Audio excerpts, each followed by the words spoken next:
There's nothing quite like the bond between a man and his dog, especially when that dog has saved your life more times than you can count. Sheriff Eli Granger had learned to trust his German Shepherd Buck's instincts above all else, because in 30 years of keeping the peace, that old dog had never been wrong about danger. One quiet October morning in Mercy Ridge, a young woman walked down Main Street carrying a baby, and Buck started barking like he'd seen the devil himself. The whole town gathered to see what the fuss was about. Eli knew something wasn't right. Buck didn't bark at just anyone.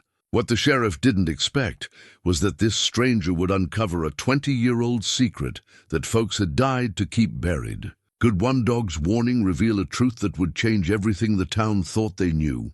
Before we jump back in, tell us where you're tuning in from, and if this story touches you, make sure you're subscribed, because tomorrow I've saved something extra special for you. The morning sun cast long shadows across the dusty streets of Mercy Ridge, painting the weathered storefronts in shades of amber and gold. Sheriff Eli Granger stepped out onto the porch of his office, his boots creaking against the worn wooden planks that had seen better days, much like the town itself. At 58, Eli carried himself with the quiet dignity of a man who had earned his place in the world through decades of steady service. His silver hair caught the light beneath his worn hat, and his weathered hands bore the calluses of honest work and the occasional necessity of violence. Buck rose from his usual spot beside the door, stretching his massive frame with the careful deliberation of an aging warrior. The German Shepherd's coat had grown more silver around the muzzle in recent years, but his amber eyes remained sharp as ever, constantly scanning the street for anything out of place. Eli reached down to scratch behind the dog's ears, a morning ritual that had begun 7 years ago when Buck had wandered into town, half-starved and bearing the scars of some forgotten battle. "Another quiet morning, old friend," Eli murmured.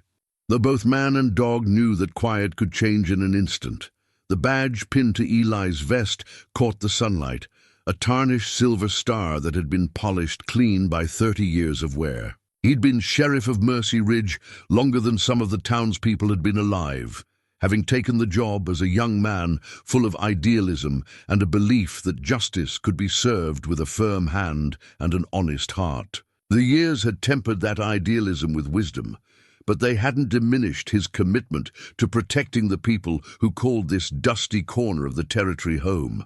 Mercy Ridge had seen better days. Once a thriving stop along the cattle trails, the town now struggled to maintain its population as younger folks headed east for opportunities or west for gold. The railroad had passed them by 5 years ago, taking with it the last real hope of prosperity. What remained was a collection of sturdy buildings, housing stubborn people who refused to abandon the place they'd built with their own hands. Mayor Caldwell emerged from his office across the street, adjusting his vest and checking his pocket watch with the nervous precision of a man perpetually running late for something.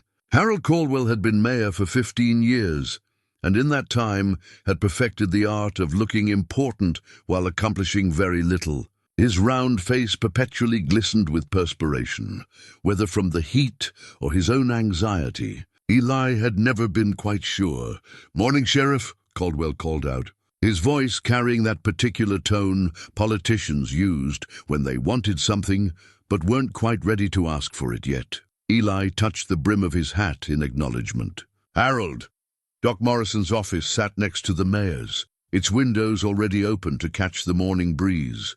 At 65, Morrison was the oldest permanent resident of Mercy Ridge, having arrived fresh from medical school 37 years ago and never quite managing to leave. His practice consisted mainly of treating minor injuries, delivering babies, and providing comfort to the dying. He'd seen the town through epidemics, harsh winters, and the kind of violence that sometimes erupted when men carried too much anger and too little hope. The sound of sweeping drew Eli's attention to Martha's saloon, where the proprietress was already hard at work preparing for another day. Martha Henderson had been running the Dry Creek Saloon for nearly 2 decades, serving as bartender, cook, and unofficial town historian. Her establishment was one of the few places in Mercy Ridge that turned a consistent profit, catering to the cowboys, drifters, and occasional businessmen who passed through town. Martha herself was a woman of indeterminate age who seemed to know everyone's secrets and had the wisdom to keep most of them too. Herself, a slight commotion at the far end of Maine Street caught Buck's attention first. The dog's ears perked up, and he rose to his feet with sudden alertness. Eli followed his companion's gaze and saw a young woman walking slowly down the center of the dusty road, cradling something in her arms. Even at this distance, he could see that she moved with the careful gait of exhaustion, each step measured and deliberate. As she drew closer, Eli could make out more details. She appeared to be in her mid-20s, with dark hair pulled back beneath a faded bonnet. Her dress, once blue, had been bleached pale by sun and dust, and her shoes showed the wear of long miles on hard ground. In her arms, wrapped in a soft blanket, was a baby that couldn't have been more than 6 months old. Buck began to growl, a low rumble that started deep in his chest and seemed to vibrate through the porch boards. The sound was unlike anything Eli had heard from his companion in years, not the warning growl he used for rattlesnakes or the aggressive bark he saved for genuine threats, but something else entirely. Something that spoke of recognition and unease. "Easy, Buck," Eli murmured, but his own instincts were beginning to stir. In 30 years of law enforcement, he'd learned to trust the feeling that crept up his spine when something wasn't quite right. The woman continued her approach, seemingly unaware of the attention she was drawing. Mayor Caldwell had stepped out of his office, Doc Morrison had appeared in his doorway, and Martha had stopped sweeping to watch the newcomer. Even Mrs. Patterson, the minister's widow who rarely ventured out before noon, had emerged from her boarding house to observe the stranger's arrival. When the woman reached the front of Eli's office, she stopped and looked up at him with eyes the color of storm clouds. There was something haunted in her gaze, a depth of sorrow that spoke of recent loss and ongoing fear. The baby in her arms stirred slightly, making the soft sounds that infants make in their sleep. "Good morning, Sheriff," she said, her voice carrying the faint accent of someone who'd been raised in the Eastern Territories. "I was wondering if you might direct me to a place where my son and I could rest for a few days. We've been traveling for quite some time." Buck's growling intensified, and he took a step forward, his hackles rising. The woman's eyes flicked to the dog with undisguised nervousness, and she took a small step backward. "I'm sorry," she said quickly. "I don't mean to disturb. I can see your dog doesn't care for strangers."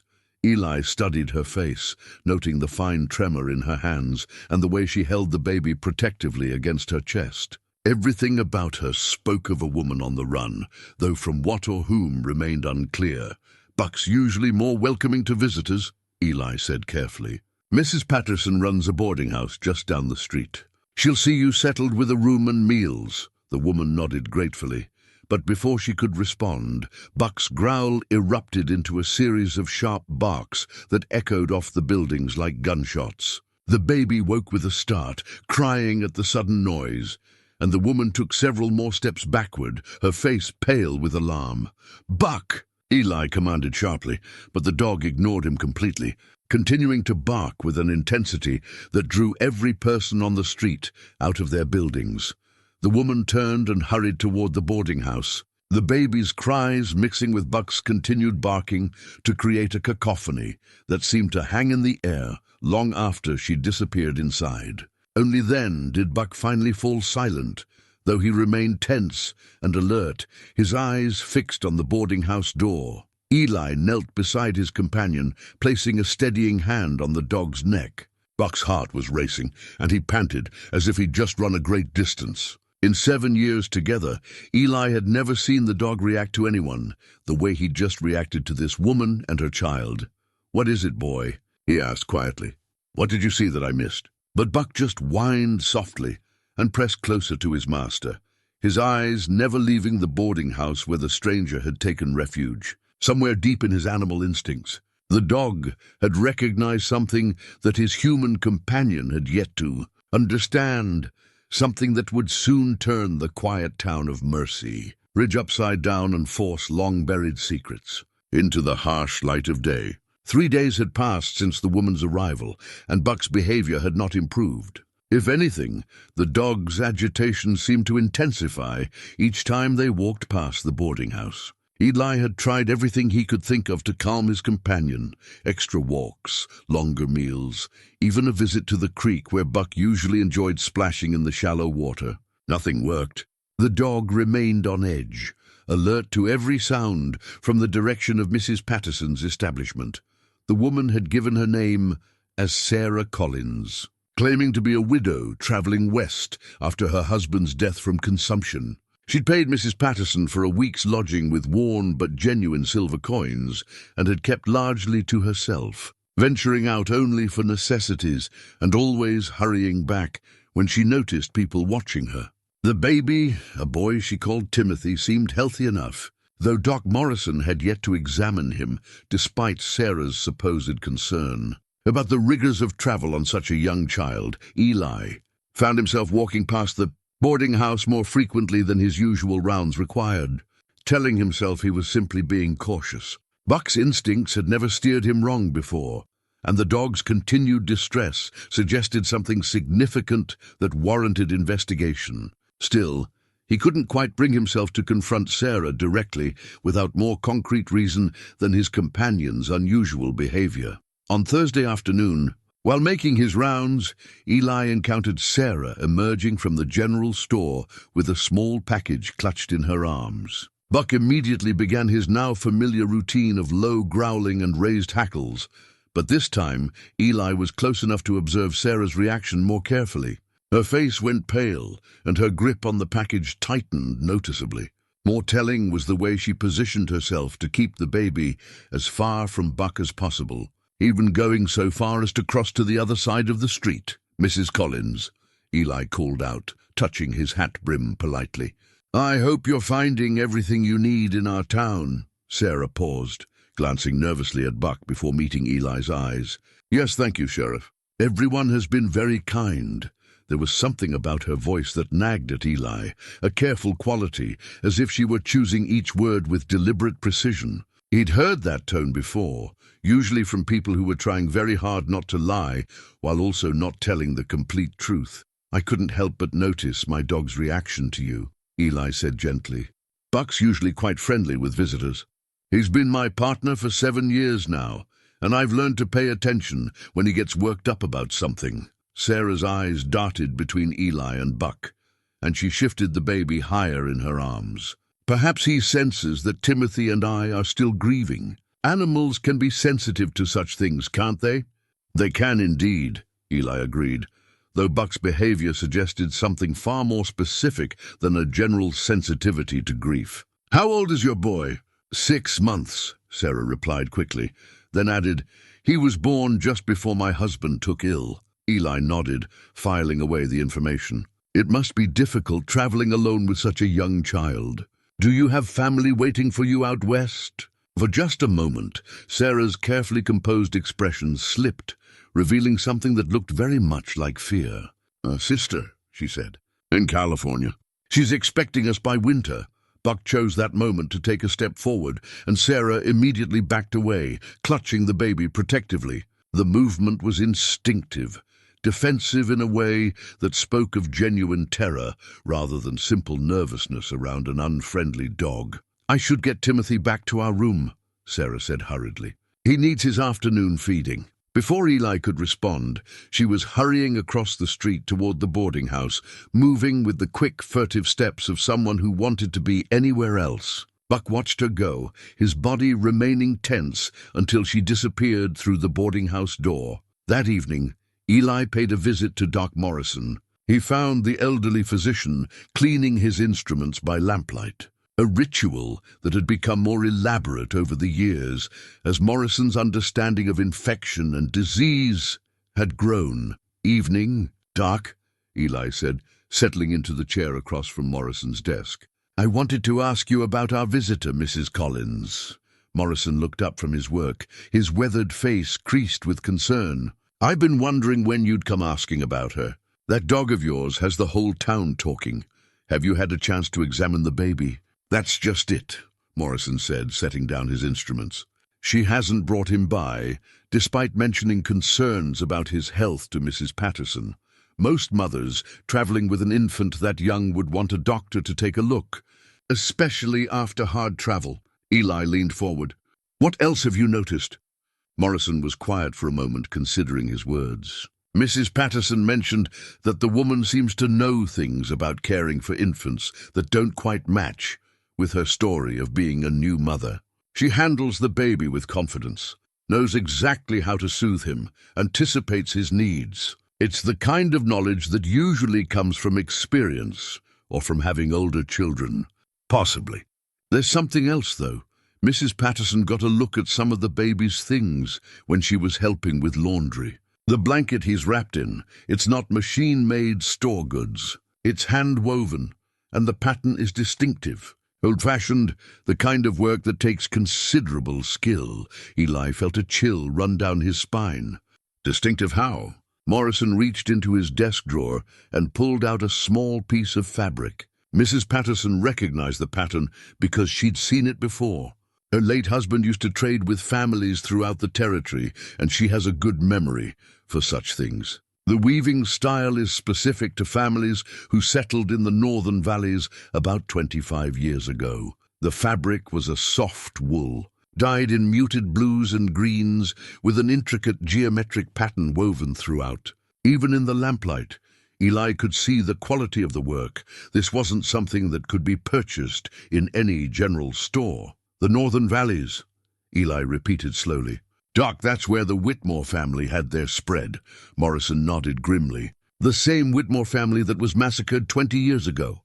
Thomas, his wife Elizabeth, and their 2 young children. You remember that case, Eli? You were the one who found the bodies." The memory hit Eli like a physical blow. He'd been sheriff for only 10 years then, still young enough to believe that justice could always prevail and evil could always be stopped.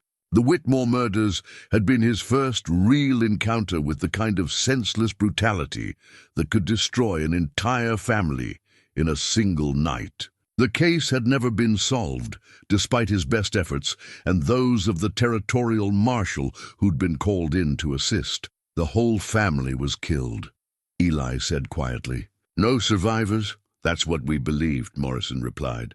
"But Eli, what if we were wrong? What if someone escaped that night? A baby, perhaps, or a very young child who might not have been found?" Eli studied the fabric in his hands, his mind racing through possibilities he didn't want to consider. "You think this baby might be connected to the Whitmores?" "I think," Morrison said carefully, "that your dog recognizes something about that woman and child that we don't understand yet.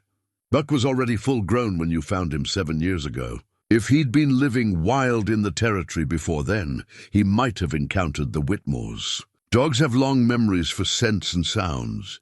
The implications of Morrison's words settled over Eli like a heavy blanket.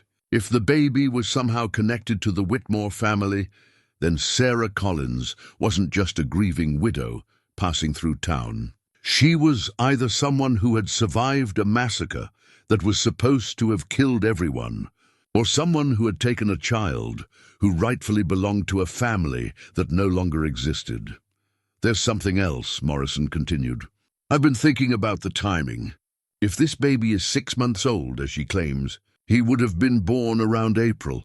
But Eli, there have been rumors floating around the territory for months about a woman and child who disappeared from a homestead near Silver Creek around that same time. The story was that raiders attacked the place, but no bodies were ever found."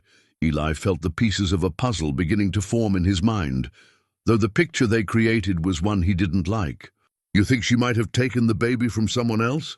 "I think," Morrison said slowly, "that we need to know a lot more about Sarah Collins and where she really came from. And I think Buck's instincts are trying to tell us something important about that child's true identity."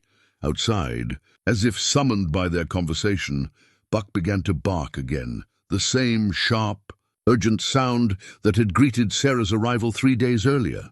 Through the window, Eli could see the dim glow of lamplight in the boarding house, and the shadow of a woman pacing back and forth. holding a baby close to her chest. "Tomorrow," Eli said, standing and folding the fabric carefully. "I'm going to have a longer conversation with Mrs. Collins, and this time I'm not letting her walk away without some real answers." Morrison nodded. "Be careful, Eli. If that baby is who I think he might be, then there are people who've spent 20 years believing that particular bloodline was completely eliminated. People who might be willing to kill again to keep it that way." As Eli walked back toward his office, Buck fell into step beside him, still alert and watchful. The dog's behavior over the past 3 days suddenly made perfect sense. He wasn't reacting to a stranger, but to someone he recognized. Someone whose very presence threatened to unearth secrets that had been buried for 2 decades in the dusty ground of Mercy Ridge. Friday morning arrived with the kind of crisp autumn air that made a man feel sharp and ready for whatever the day might bring. Eli had spent most of the night thinking about his conversation with Doc Morrison, and by dawn, he'd made his decision. Buck's instincts, combined with the evidence of the blanket and Sarah's evasive behavior, warranted a more direct approach. After breakfast, Eli made his way to the boarding house with Buck at his side. Mrs. Patterson met him at the door, her usually cheerful demeanor replaced by obvious concern. "She's been pacing all night." "Sheriff," the elderly woman whispered. I could hear her footsteps through the ceiling, back and forth, back and forth. "The baby's been fussing too, like he can sense his mother's distress. I need to speak with her." "Mrs. Patterson, officially." The boarding house keeper nodded and led him upstairs to the small room Sarah had rented. The hallway smelled of beeswax and lavender, familiar scents that reminded Eli of his own childhood. He knocked gently on the door, Buck sitting alertly beside him. "Mrs. Collins, this is Sheriff Granger. I'd like to have a word with you, if you don't mind." There was a long pause before Sarah's voice came through the door, strained and cautious. "Something wrong, Sheriff? I just have a few questions that might help me ensure your safety while you're in town. May I come in?" Another pause, then the sound of footsteps crossing the room. The door opened just wide enough for Sarah to peer out, the baby visible in her arms. Her face was pale, and there were dark circles under her eyes that spoke of sleepless nights. "I'd prefer to speak downstairs, if that's all right," she said. "Timothy has been restless, and I don't want to disturb the other guests," Eli agreed. And they made their way to the boarding house's small parlor.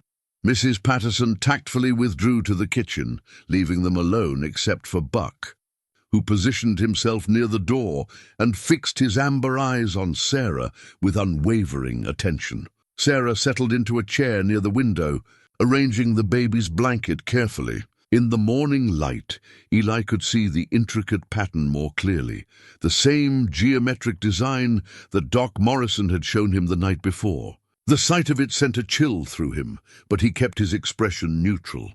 "Mrs. Collins," he began, "I've been sheriff in this territory for 30 years, and in that time I've learned to recognize when someone is carrying troubles that go beyond ordinary grief. I'd like to help you, but I need to understand what you're really running from." Sarah's hands tightened on the baby, and her eyes flicked nervously toward Buck. "I don't know what you mean, Sheriff.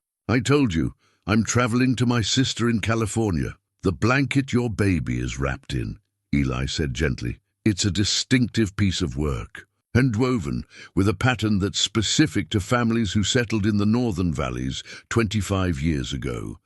Mrs. Patterson recognized it. The color drained from Sarah's face, and for a moment Eli thought she might faint. The baby stirred in her arms, making soft sounds, and she clutched him closer. "Where did you get that blanket, Mrs. Collins?" Sarah's voice, when she finally spoke, was barely above a whisper. "It was my mother's work. She taught me the pattern when I was young." "Your mother lived in the northern valleys?" "Yes," Sarah said, then quickly added, "but she died when I was 16. That's when I went east to live with relatives." Eli leaned forward slightly. "What was your mother's family name?" Sarah hesitated, and in that hesitation Eli saw the truth she was trying so desperately to hide. "Thompson," she said finally. "Mary Thompson." It was a lie, and they both knew it. Eli had lived in this territory long enough to know every family that had ever settled in the northern valleys, and there had never been any Thompsons among them. But more telling than the lie itself was the way Sarah's eyes had filled with tears when she spoke, as if the memory of her real mother was too painful to share with a stranger. "Mrs. Collins," Eli said softly, "or whatever your real name might be, I need you to understand that I'm not here to judge you or to cause you harm. But that baby you're holding, there are questions about where he came from that need to be answered." Sarah stood abruptly, backing toward the window with the baby pressed against her shoulder. "You can't take him from me," she said, her voice rising with panic. "I won't let anyone hurt him. No one wants to hurt him," Eli assured her, though Buck's continued alertness suggested the situation was more complex than simple protection. "But if he's not your child, he is mine," Sarah interrupted, tears now flowing freely down her cheeks. "Maybe not by birth, but he's mine in every way that matters. I've cared for him, protected him, loved him when no one else could." The admission hung in the air between them like smoke from a gunshot. Sarah realized what she'd revealed and sank back into her chair, the fight going out of her as quickly as it had emerged. "Tell me the truth," Eli said gently. "Start from the beginning." Sarah looked down at the baby, who had fallen asleep against her shoulder, his tiny fist curled around a strand of her hair. When she spoke again, her voice was steady, but filled with a sadness that seemed to come from the depths of her soul. "My name is Sarah Whitmore," she said. "Thomas Whitmore was my brother." The words hit Eli like a physical blow. Thomas Whitmore, the man whose murdered body he'd found 20 years ago, along with his wife and children. The case that had haunted him for decades, the one unsolved crime that had always felt like a personal failure. "I was 18 when it happened," Sarah continued. "I was supposed to be at the homestead that night, but I'd gone to stay with a friend in town. When I came back the next morning," her voice broke, and she had to pause before continuing. "Everyone was dead. Thomas, Elizabeth, little Mary, and baby James. Everyone except—" She stopped, her eyes widening as she realized what she'd almost said. "Except?" Eli prompted gently. Sarah's gaze moved to Buck, who had risen to his feet and was now watching her with an intensity that seemed almost human. "Except there were only 3 bodies," she whispered. "James was missing. We searched everywhere, but we never found him. I always believed he'd been taken by whoever killed my family."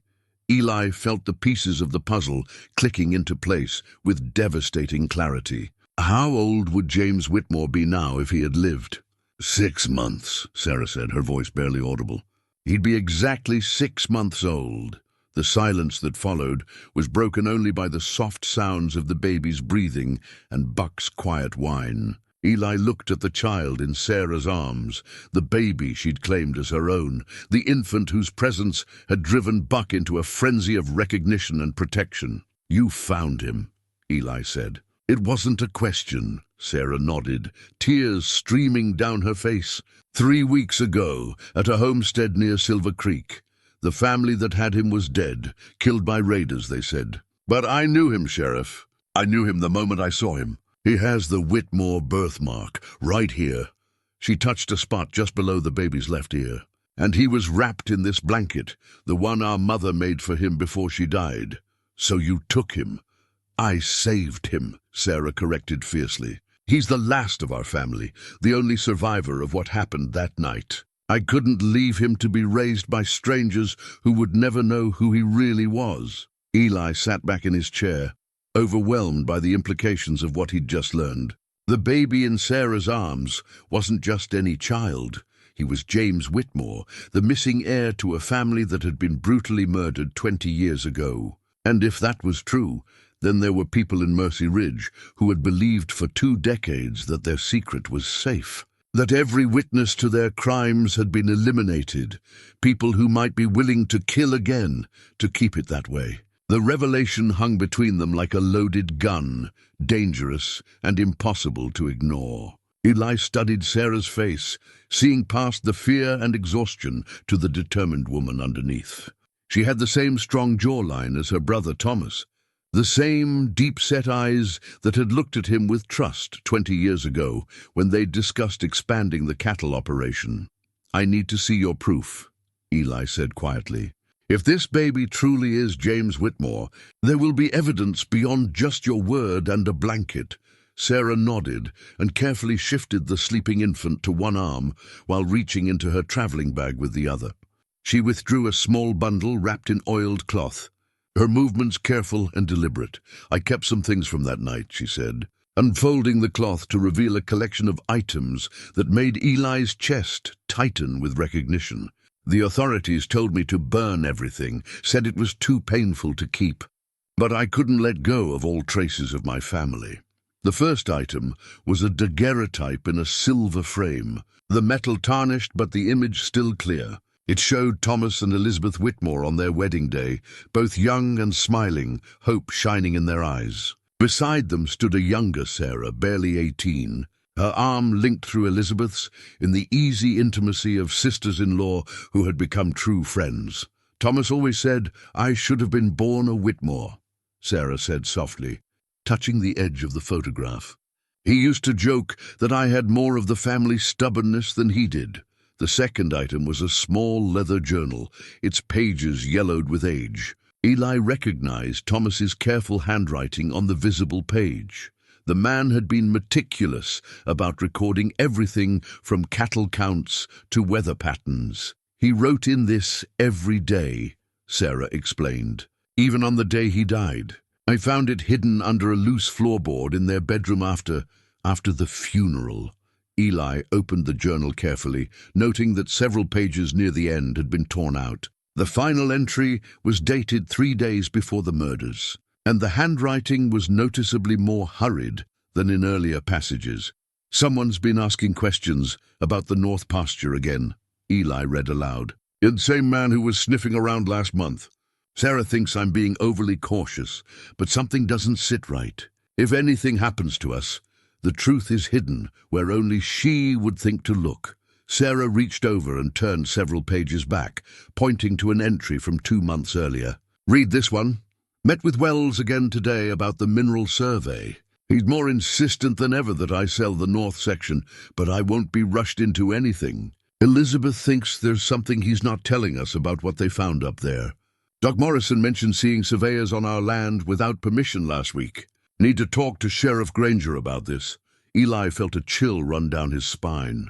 Harrison Wells was one of the most prominent ranchers in the territory, a man who had built his empire through shrewd business deals and an uncanny ability to acquire valuable land just before its worth became apparent to others. 20 years ago, Wells had been one of the first to offer condolences after the Whitmore murders, and had even helped organize the funeral. "Thomas never got the chance to talk to me about Wells," Eli said grimly. "He was killed 2 days after he wrote this entry." Sarah nodded. "I found more than just the journal that night. There were survey reports hidden in the barn, documents that showed the North Pasture was sitting on top of a significant silver vein, worth enough to make a man rich if he could get his hands on the land." The third item in the bundle was a folded piece of paper, official-looking with territorial seals and signatures. Eli unfolded it carefully and found himself looking at a mineral rights survey dated 3 months before the Whitmore murders. The signature at the bottom belonged to Harrison Wells, but the property description was for land that had still belonged to Thomas Whitmore at the time. "Wells filed this survey before he owned the land," Eli said, the implications becoming clear. "He was planning to acquire the Whitmore property long before your family was killed." "Thomas refused to sell," Sarah said. "He and Elizabeth were planning to work the silver themselves, maybe start a small mining operation. They had dreams of leaving something substantial for their children." Eli thought about Harrison Wells as he'd known him 20 years ago, ambitious, ruthless in business, but seemingly respectable. A man who served on the town council and contributed generously to the church. A man who had expressed shock and outrage at the senseless murder of an entire family. After the murders, who inherited the Whitmore land? No one officially. "Since I was the only surviving family member, it should have come to me. but I was too devastated to deal with legal matters. Mayor Caldwell handled the estate, said he was taking care of everything. I was grieving and young, so I let him manage the details, and the land ended up going to Wells. Sarah's expression hardened, for a fraction of its actual value. Caldwell claimed there were debts that needed to be settled, taxes owed, legal fees. By the time everything was sorted out, Wells had purchased the property through the Territorial Land Office. The baby stirred in Sarah's arms, making soft sounds that drew Buck's immediate attention. The dog rose and moved closer, his earlier agitation replaced by something that looked remarkably like protective concern. When Sarah shifted to make the infant more comfortable, Buck gently nuzzled the baby's tiny hand with his nose. "He knows," Sarah said wonderingly. "Buck knows who James really is."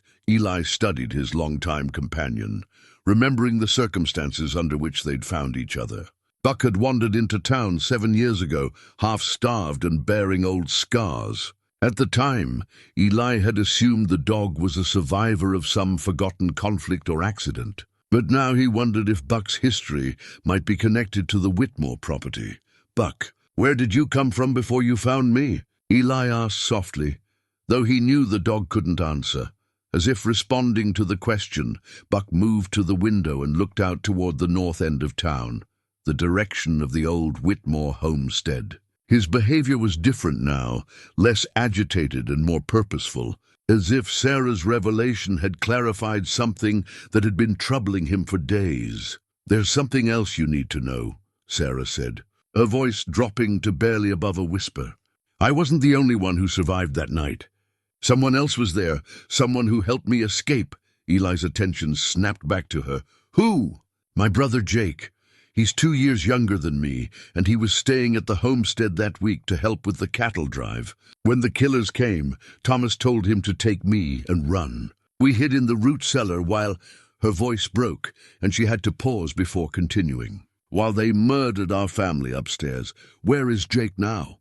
Sarah's eyes moved to the window, and Eli followed her gaze to see a man on horseback approaching the boarding house. He was young, perhaps in his mid-20s, with the weathered look of someone who'd spent years living rough. Even from a distance, Eli could see the family resemblance in the set of his shoulders and the way he carried himself. "He's been tracking me since I found James," Sarah said. "Not to stop me, but to help.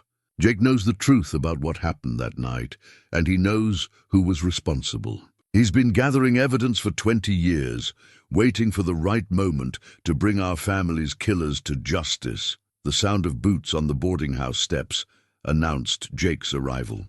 Buck's ears perked up again, but this time his tail wagged slightly, another sign of recognition rather than alarm. "Sarah," came a voice from the front door, low and urgent. "We need to leave, now. I just rode past Wells's ranch, and there are men heading this way. Armed men." Eli felt the weight of his badge pressing against his chest, a reminder of the oath he'd taken to protect the innocent and uphold justice. For 20 years, he'd carried the guilt of failing to solve the Whitmore murders, of letting the killers walk free while an entire family lay buried in the town cemetery. Now, faced with the last survivors of that family, and evidence that powerful men in his own community had been responsible for their loved ones' deaths, he had a choice to make. He could follow protocol, contact the territorial marshal, and hope that justice would prevail through official channels. Or he could trust his instincts, protect the Whitmore survivors, and help them expose the truth that had been buried for 2 decades. Outside, the sound of approaching horses grew louder, and Buck began to growl again.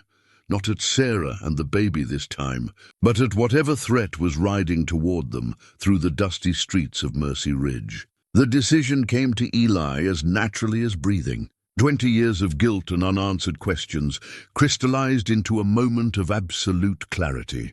He stood, his hand moving instinctively to his gun belt, and looked directly at Sarah. "Gather your things. We're leaving through the back."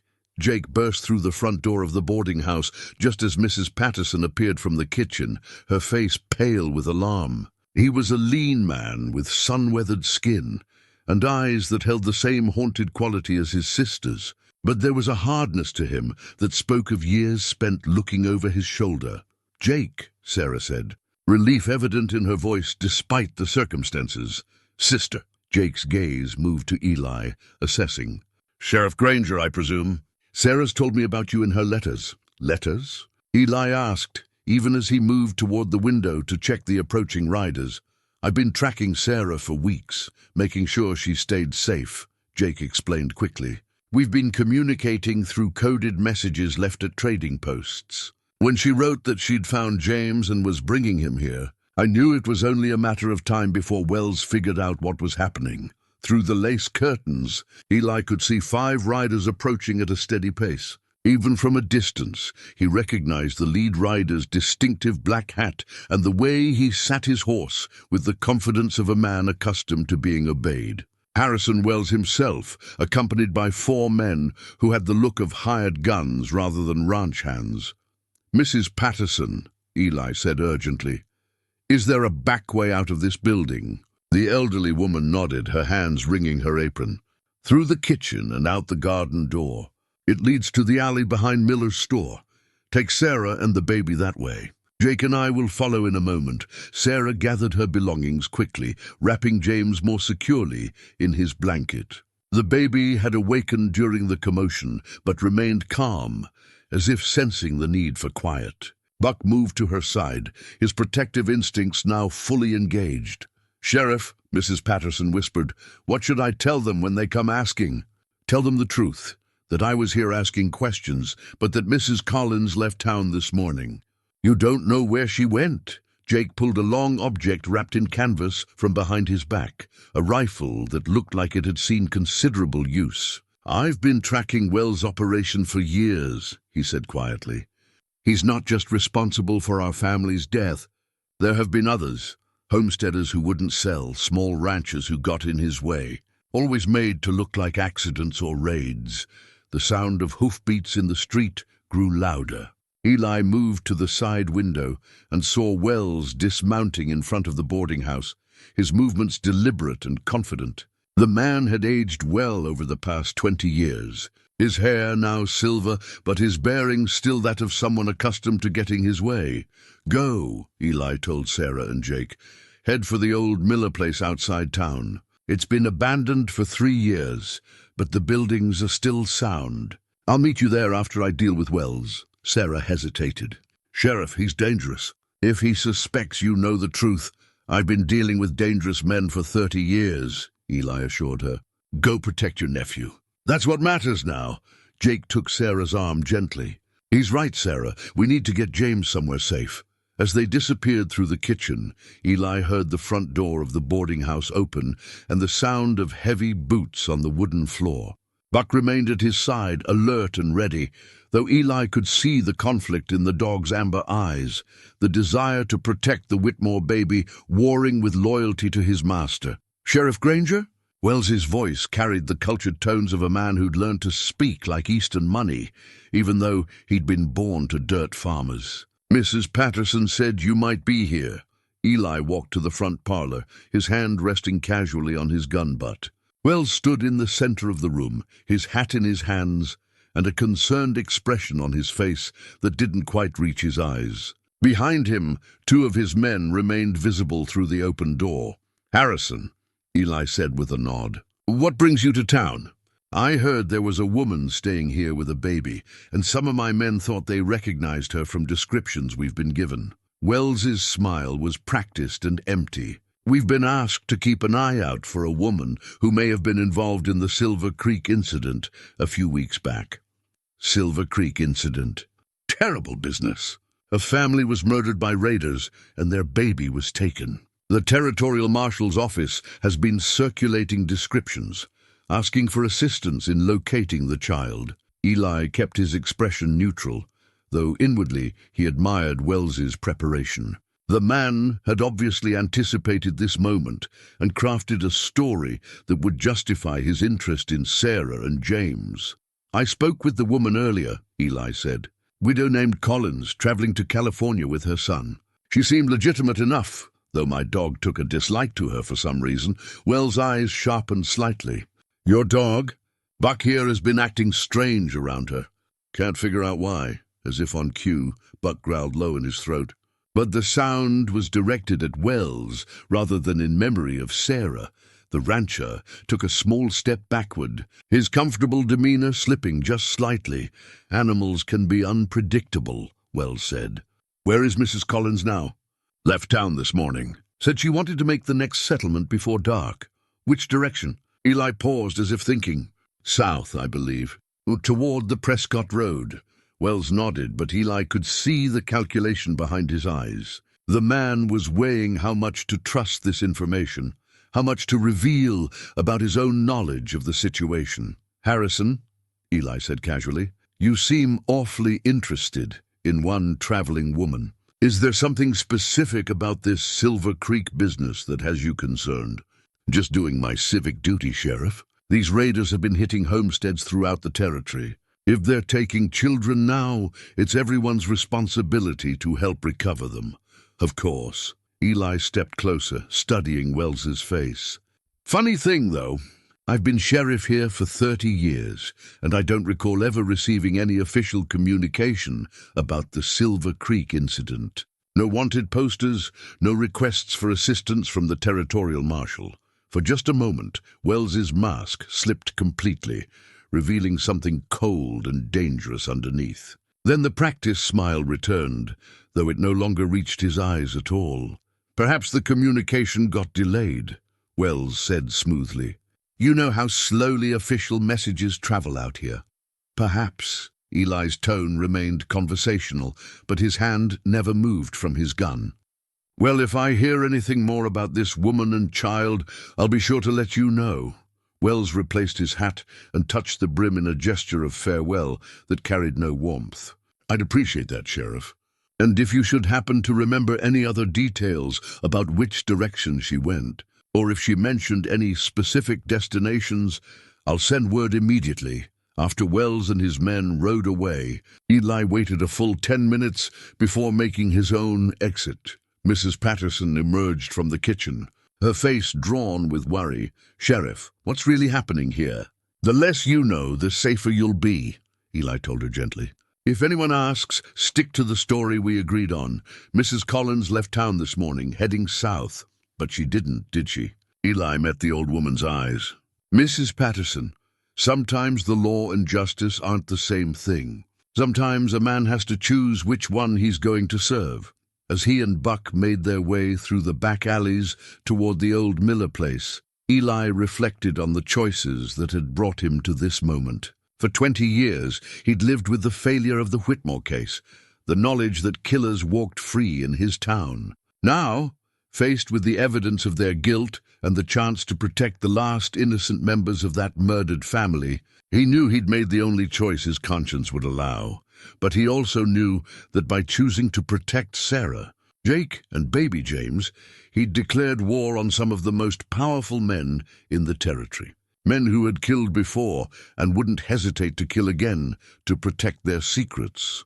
The old Miller place sat on a rise about 2 miles outside Mercy Ridge, its weathered buildings silhouetted against the afternoon sky. As Eli approached, he could see smoke rising from the chimney and Buck's tail beginning to wag as he caught familiar scents on the wind. Inside the abandoned farmhouse, Sarah sat nursing the baby while Jake cleaned his rifle by the window. They looked up as Eli entered, relief and apprehension warring in their expressions. "Wells bought the story for now," Eli reported, "but he's suspicious. We need to assume he'll be back with more men. And next time, he won't be as polite about his inquiries." Jake nodded grimly. "I've been expecting this for 20 years. Wells has too much to lose to let us live now that we know the truth." "Then we need to move fast," Eli said. "Jake, you mentioned you've been gathering evidence. What do you have?" From his saddlebags, Jake produced a collection of documents, photographs, and written statements that represented 2 decades of careful investigation. Bank records showing suspicious transactions around the time of various accidents, witness statements from people who'd seen Wells's men in the vicinity of raids that were blamed on Indians or outlaws, Most damning of all, a confession letter from a dying man who'd participated in the Whitmore murders and could no longer live with the guilt. His name was Pete Morrison, Jake explained, noting Eli's surprise at the familiar surname. Doc Morrison's younger brother. He left Mercy Ridge right after the murders and spent 20 years drinking himself to death in saloons from here to California. Last month, when he knew he was dying, he wrote this letter and asked that it be delivered to the territorial marshal after his death. Eli read the confession with growing anger and disgust. Pete Morrison had been one of 5 men hired by Wells to eliminate the Whitmore family when Thomas refused to sell his land. The plan had been to make it look like an Indian raid, but Pete's letter detailed exactly how the murders had been carried out and who had ordered them. Wells, Mayor Caldwell, and the banker, Samuel Foster, Eli read aloud. They split the profits from the mineral rights 3 ways after acquiring the land through fraudulent legal proceedings. Foster died 8 years ago, Jake said, but Wells and Caldwell are still here, still profiting from our family's blood. Sarah looked up from feeding the baby, her eyes hard with determination. Then it's time they answered for what they did. Outside, Buck suddenly began to bark, not the warning sound he'd made around Sarah, but the aggressive alarm that meant immediate danger. Through the window, they could see dust clouds on the horizon, indicating multiple riders approaching fast. They found us, Jake said. Reaching for his rifle, Eli moved to the window and counted at least 8 riders, more than Wells had brought to town. These weren't just ranch hands. They moved with the coordinated precision of men who'd worked together before, men who knew how to kill efficiently and without conscience. Sarah, take James and get to the root cellar, Eli ordered. Jake and I will hold them off as long as we can. As the riders drew closer, Eli could see Wells at their head, no longer bothering to maintain his facade of respectability. The rancher's face was hard with murderous intent, and the men riding with him had the look of professional killers.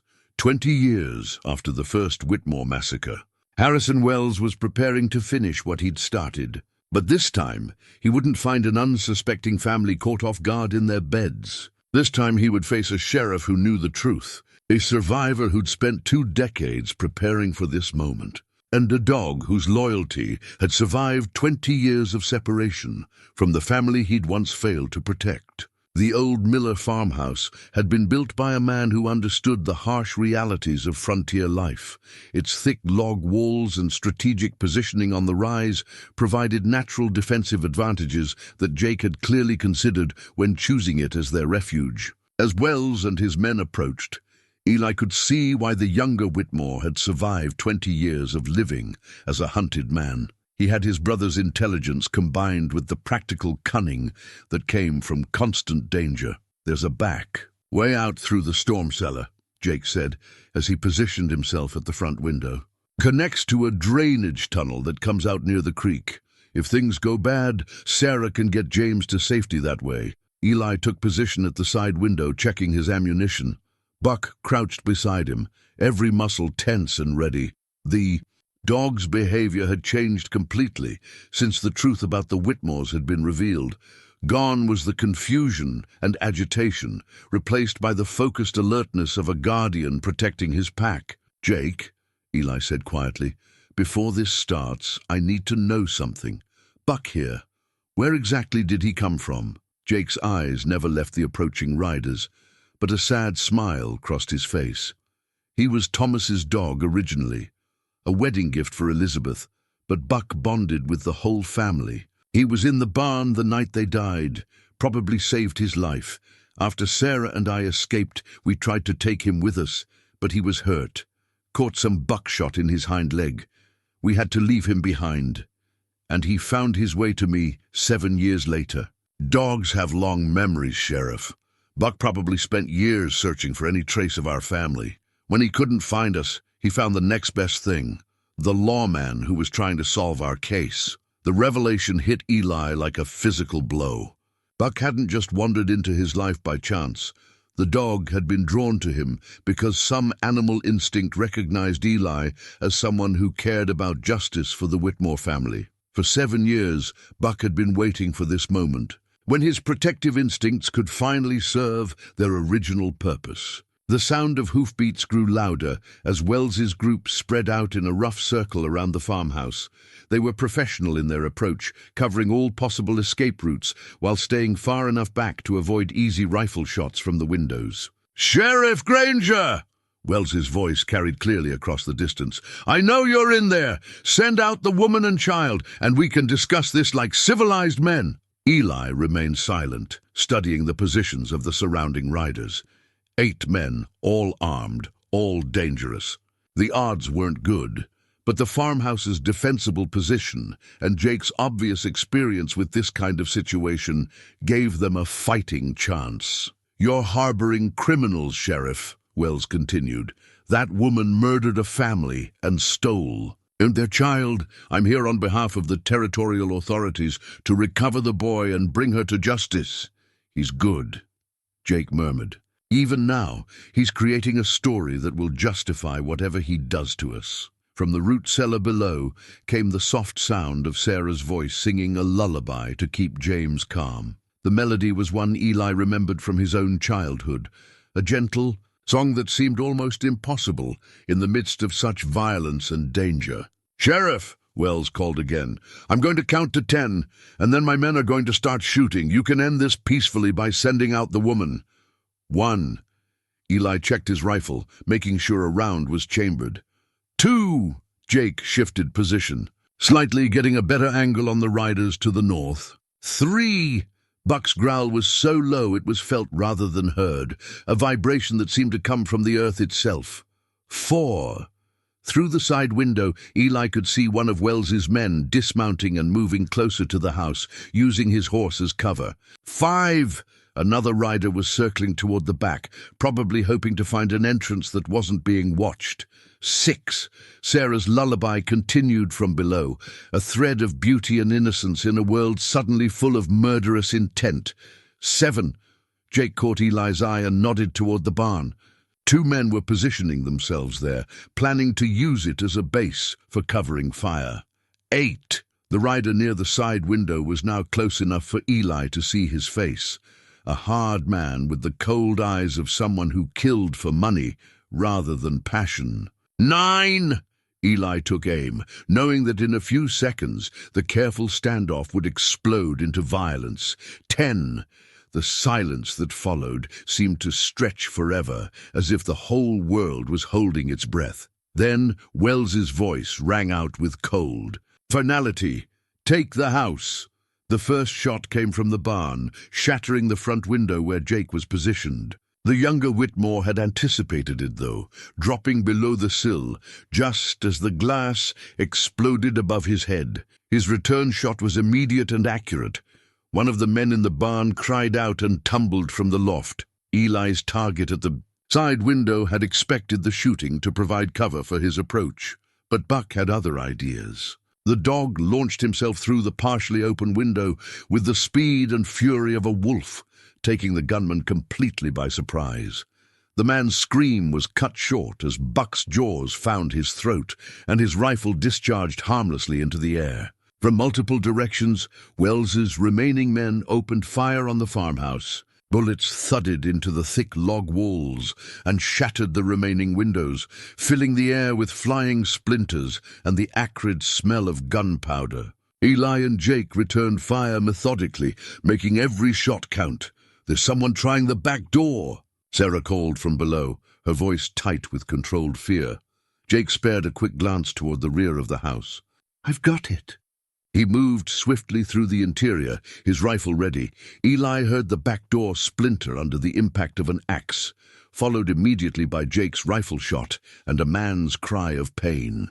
The younger Whitmore knew how to fight, that much was clear. 20 years of staying one step ahead of Wells's hunters had taught him lessons that no amount of formal training could provide. Buck reappeared at Eli's side, his muzzle bloody, but his eyes bright with purpose. The dog had tasted the blood of his family's enemies, and it had awakened something primal in his nature. Not savagery, but justice. "Good boy," Eli murmured, scratching behind Buck's ears. "Guard, Sarah." The dog immediately headed for the root cellar. understanding his role in protecting the most vulnerable members of his pack. From outside came Wells's voice, raised in anger and frustration. "Burn them out! Torch the barn first, then the house!" Eli saw one of the riders approaching the barn with a flaming branch, probably torn from their campfire. The structure was old and dry, it would go up like kindling, and the wind would carry sparks to the main house. He took careful aim and squeezed the trigger. The man with the torch dropped, clutching his shoulder, and the burning branch fell harmlessly to the dirt. But there were still 5 men left, and Wells wasn't going to give up easily. "Jake!" Eli called. "How many rounds do you have left?" "Maybe 20, you?" "About the same." It wasn't enough for a prolonged siege. And they both knew it. The sound of approaching hoofbeats from the south made Eli's heart sink, reinforcements for Wells, just when they thought they might have a chance. But as the new riders came into view, he realized something was wrong with his assumption. These men weren't riding toward the farmhouse with the aggressive purpose of Wells's gunmen. They were approaching cautiously, and their leader was holding up what looked like a white cloth. Sheriff Granger. The voice was unfamiliar, but carried the authority of someone accustomed to being obeyed. "This is Marshal Davidson from the Territorial Office."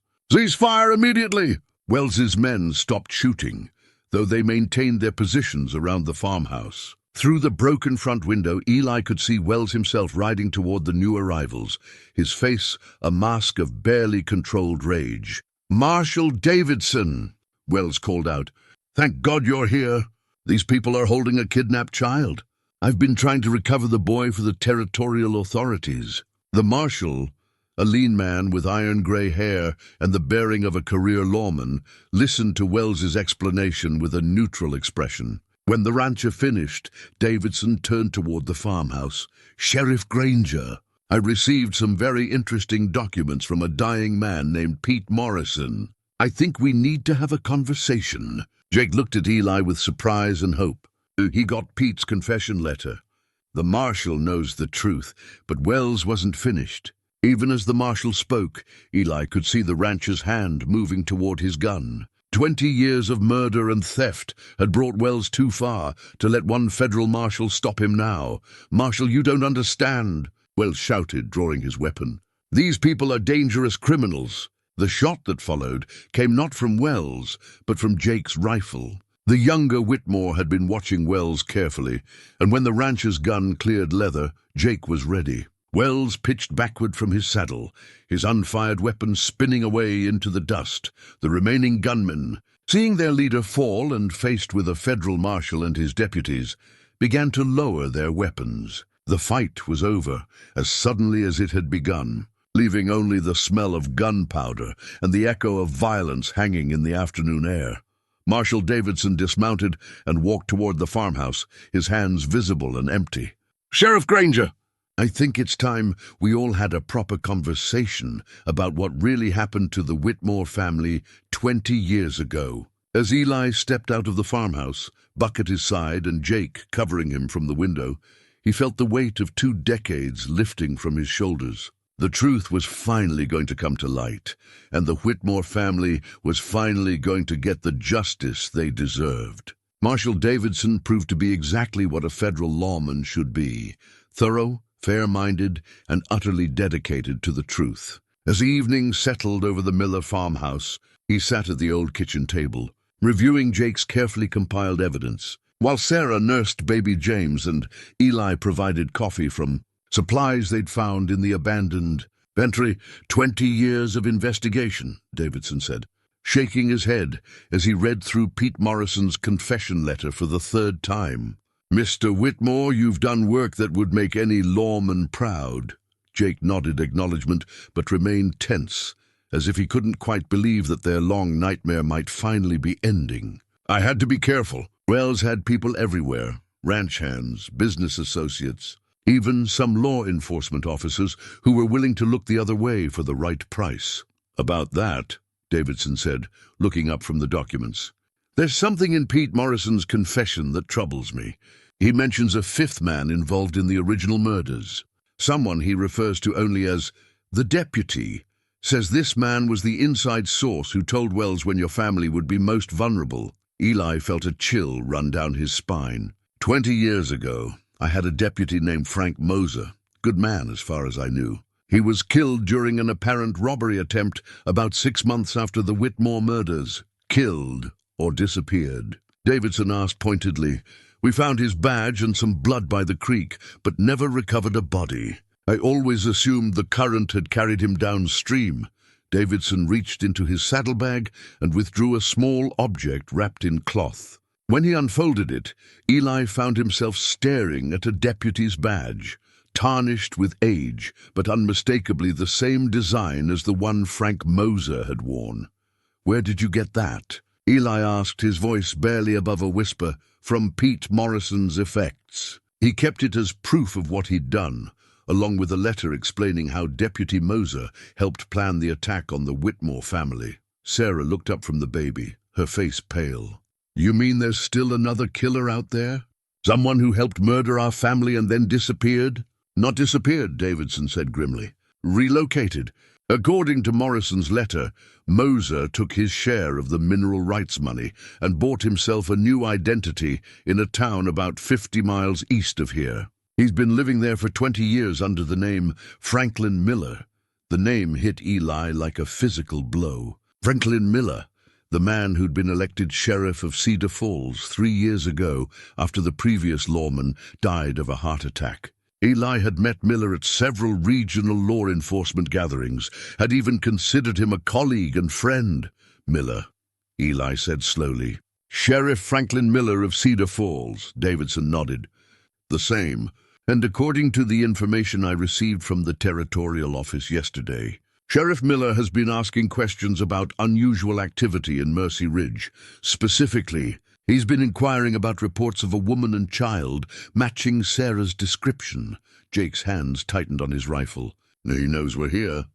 Worse than that, Davidson continued. Miller has been in communication with Mayor Caldwell over the past week. Phone messages through the Territorial Telegraph Office. They know that Sarah found the baby, and they know she's been asking questions about the old Whitmore case. Buck, who had been lying quietly by the fire, suddenly raised his head and began to growl. Outside, they could hear the distant sound of approaching horses. More riders than should be traveling together after dark, unless they had urgent business. How many men does Miller have? Eli asked, moving to the window. According to my sources, he's brought at least 6 deputies with him. Professional lawmen, which makes them more dangerous than Wells's hired guns. Through the darkness, Eli could see torches approaching. Too many torches, moving in a coordinated pattern that spoke of military-style organization. These weren't cowboys or drifters. These were trained peace officers who believed they were pursuing dangerous criminals. Marshal, came a voice from outside, amplified by the crisp night air. This is Sheriff Miller from Cedar Falls. I have warrants for the arrest of Sarah Whitmore and Jacob Whitmore on charges of murder and kidnapping. Send them out immediately. Davidson cursed under his breath. Miller's smart. He's using his legitimate authority to give legal cover to what he's planning to do. What kind of warrants? Eli asked. Probably falsified, but they'll look official enough to satisfy his deputies. Miller's had 20 years to perfect his new identity and establish himself as a respectable lawman. Sarah clutched James closer to her chest, the baby sensing his mother's distress and beginning to fuss. He's going to kill us all, isn't he? Just like he helped kill our family. Not if I can help it, Eli said firmly.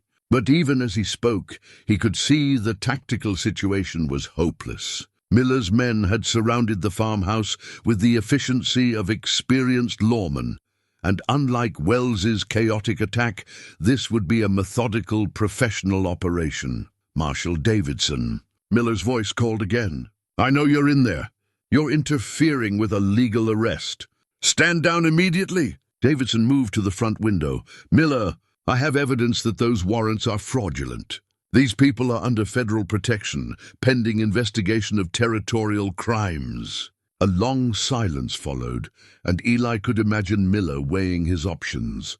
The former deputy had survived 20 years by being careful and calculating. But now he was faced with a situation that threatened to expose everything he'd built. "Marshal," Miller finally responded, "I'm afraid I can't accept your authority in this matter.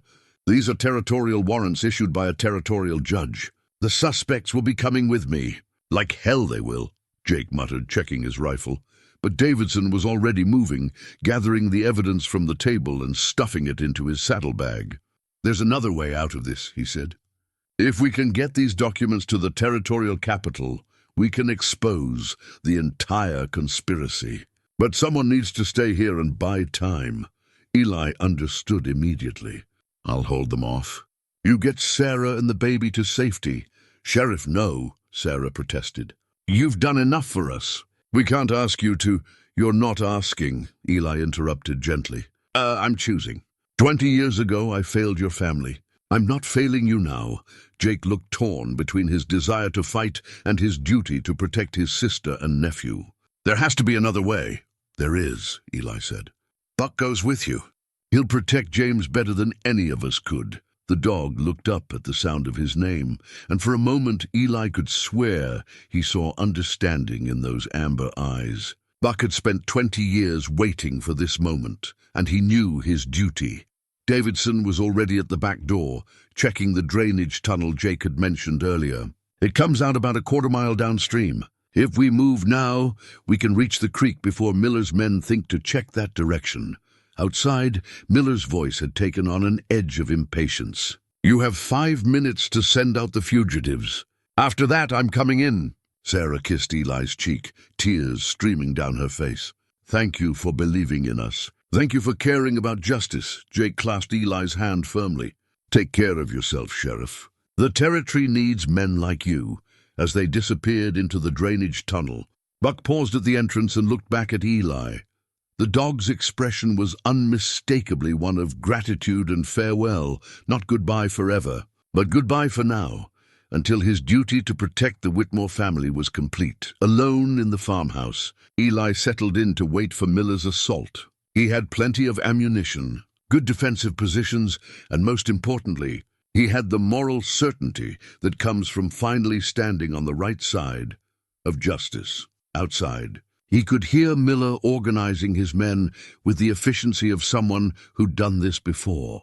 In a few minutes, the farmhouse would be under attack by legitimate peace officers who believed they were pursuing dangerous criminals. The irony wasn't lost on Eli. He was about to engage in a gunfight with fellow lawmen in order to protect innocent people from the very man who was supposed to uphold justice. But as he checked his rifle one final time and prepared for what might be his last battle, Eli reflected that sometimes the badge didn't make the man. Sometimes the man had to prove himself worthy of the badge. Tonight, in this abandoned farmhouse, he was going to show Miller and anyone else who cared to watch what real law enforcement looked like.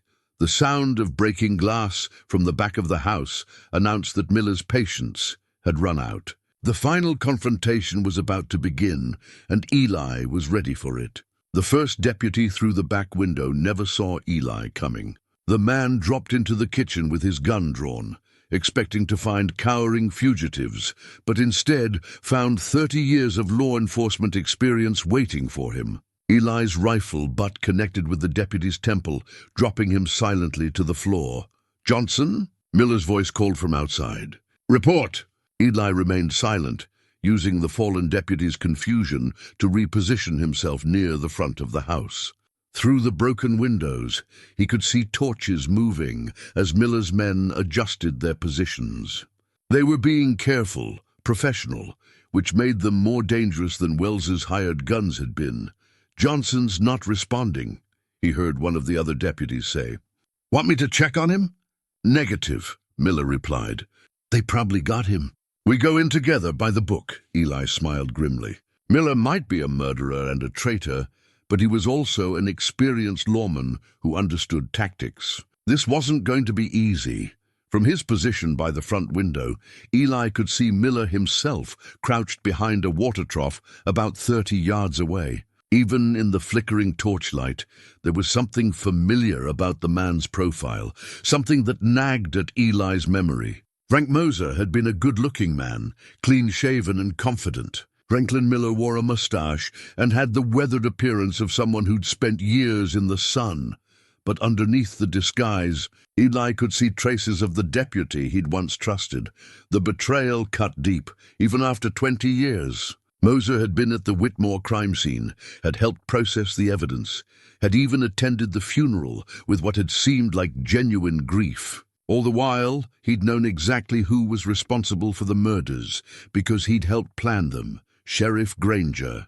Miller called out, "I know you're in there! You're harboring dangerous fugitives. Surrender now and we can work this out." Eli considered responding, then decided against it. Let Miller wonder where he was and what he was planning. Uncertainty was one of the few advantages Eli had in this situation. A sound from the roof made him look up sharply. Someone was climbing onto the farmhouse, probably planning to drop through the ceiling or find a way to shoot down into the rooms below. Eli moved quietly to the center of the house and fired a shot through the wooden planks above his head. The sound of someone scrambling away quickly told him he'd discouraged that particular approach. "Damn it, Patterson." Miller's voice carried clear frustration. "I told you to wait for my signal. So much for coordination and professionalism." Eli was facing 6 men, but they weren't all as experienced as their leader. That gave him hope. Moving to the side window, Eli caught sight of 2 deputies approaching the house from different angles, using the darkness as cover. They moved well, staying low and quiet, but they'd made one crucial mistake. They were silhouetted against the star-filled sky, making them visible to someone who knew how to look. Eli took careful aim at the closer deputy and squeezed the trigger. The man cried out and stumbled, clutching his shoulder. Not a killing shot, but enough to take him out of the fight. His partner immediately dropped flat and began shooting toward the muzzle flash, but Eli had already moved. 3 down, 3 to go, Eli murmured to himself, though he knew the math wasn't that simple. The deputies he'd wounded weren't necessarily out of the fight, and Miller still had reinforcements he could call upon if needed. From outside came the sound of horses being moved. Miller was repositioning his men again, probably pulling back to a safer distance while he reconsidered his approach. A smart move, but it also gave Eli time to think and plan. The farmhouse had good defensive positions, but it also had weaknesses. The roof was old and not particularly solid, as he'd just demonstrated. The walls were thick enough to stop most rifle rounds, but the windows were all broken now, providing multiple entry points for determined attackers. And most critically, Eli was alone against multiple opponents who could coordinate their assault, but he also had advantages that Miller didn't know about. The farmhouse had been the Whitmore family's refuge for a reason.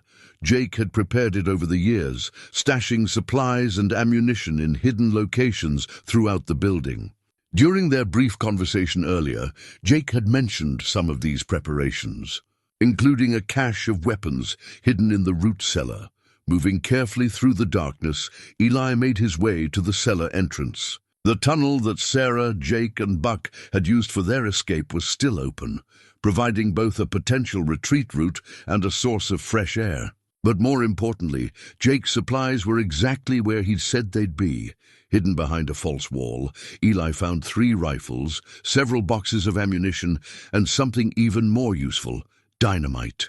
Not much, just 2 sticks with fuses and blasting caps, but enough to change the tactical situation dramatically. As he climbed back up to the main floor, Eli heard Miller calling out again, "Sheriff, I'm giving you one last chance. Send out the fugitives and surrender yourself. You're outnumbered and outgunned. This doesn't have to end badly." This time, Eli decided to respond. "Frank." He called back using Miller's real name deliberately. "It's already ended badly. It ended badly 20 years ago when you helped murder an innocent family." The silence that followed was profound. Eli could almost feel Miller's shock at being recognized, at having his carefully constructed new identity stripped away. "I don't know what you're talking about," Miller finally responded, but his voice carried a tremor that hadn't been there before. "Pete Morrison wrote a confession letter before he died," Eli continued. "Named all 5 men involved in the Whitmore murders. including Deputy Frank Moser, who sold out his badge and his oath for a share of the mineral rights money. Another long silence. When Miller spoke again, his voice had changed completely. Gone was the authoritative tone of a legitimate lawman, replaced by something cold and dangerous. "Well then," Miller said, "I guess there's no point in pretending anymore, is there, Eli?" The use of his first name sent a chill down Eli's spine. This was no longer Sheriff Franklin Miller speaking. This was Frank Moser, the man who'd betrayed everything a lawman was supposed to stand for. "You always were too damned smart for your own good," Moser continued. "Always asking questions, always digging where you shouldn't have been digging. I kept hoping you'd give up on the Whitmore case, move on to other things. But you never could let it go, could you?" "It was my job to solve it," Eli replied. "Too bad my own deputy was one of the killers." Moser's laugh was bitter. "Your deputy was practical. When Wells offered us a chance to make more money than we'd see in 10 lifetimes of honest law work, I took it. Thomas Whitmore was just one stubborn fool standing in the way of progress." "Progress?" Eli shook his head in disgust. "Is that what you call murdering a family in their beds?" "I call it business. Wells needed that land, and Thomas wouldn't sell. Sometimes you have to take what you need. And Elizabeth, little Mary, the baby, what business required killing them?" For the first time, Moser's voice carried a hint of something that might have been regret. "That wasn't supposed to happen. Wells said we'd just scare them, maybe rough Thomas up a little. But Pete Morrison was drunk and things got out of hand. So you killed them all, to cover up the first murder. We killed them all because dead witnesses don't testify." It was nothing personal, Eli, just practical. The casual way Moser spoke about murdering children made Eli's blood run cold. This wasn't just a man who'd been corrupted by greed. This was someone who'd lost every trace of humanity in pursuit of profit. "Where are they, Eli?" Moser asked, his voice taking on a wheedling tone. "Sarah and the baby? You know I'm going to find them eventually. Make this easy on yourself. Tell me where they went, and I'll make sure your death is quick." Eli checked the dynamite fuses, making sure they were properly attached. "Frank, there's something you should know about that baby." "What?" "His name is James Whitmore, and he's not just any baby, he's Thomas's son. The heir you thought you'd killed 20 years ago." The silence that followed was even longer than before. Eli could almost hear Moser's mind working, calculating the implications of a surviving Whitmore heir. "That's impossible," Moser said finally. "We found all the bodies." "Thomas, Elizabeth, both children, you found 3 bodies," Eli corrected. "James was hidden, probably in the same root cellar that Sarah and Jake used to escape. He survived, grew up with another family, and now he's back to claim what was stolen from him." "You're lying." "Ask yourself this, Frank, why would Sarah risk coming back here with a baby if he wasn't family? Why would she care about the old Whitmore case unless she had a personal stake in seeing justice done?" Another long pause. Then Moser's voice tight with fury. "It doesn't matter. One baby more or less won't change anything. I've spent 20 years building a new life, and I'm not going to let some damn infant destroy it." "Too late for that," Eli said. "Marshal Davidson has all the evidence. Pete Morrison's confession, the mineral rights documents, everything. Even if you kill me tonight, the truth is already on its way to the territorial capital."